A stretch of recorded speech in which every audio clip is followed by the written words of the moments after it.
Well, hello, I'm Eugene Matthews, and in this 2-minute mentor video, I want to highlight one of the 3 elements for better teaching outcomes in higher education: circles rather than rows.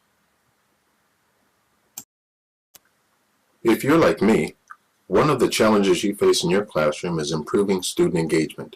There's lots of research that shows the more students are engaged with their classmates and the course material, the better they learn, and it's reflected in their assessments.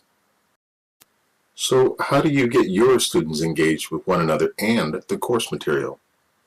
Consider modifying your standard classroom layout. Think circles rather than rows.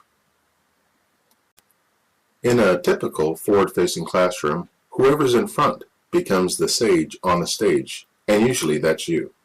However, in the circular format, you become the guide on the side, creating instructor-led discussions and encouraging students to engage with one another over the course material.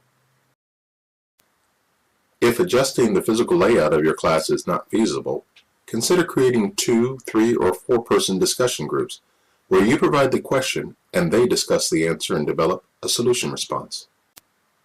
You can do a check on their learning using an in-class poll system such as clickers or similar technologies. Consider using a flowchart like this to determine whether you need to revisit the concept, have teams or group discussions, or simply provide additional explanation before moving on. So there you have it. Remember, the key to better learning outcomes isn't your questions, but rather their responses. You should check out the other elements for better teaching outcomes in higher ed and think circles rather than rows. Created using Powtoon.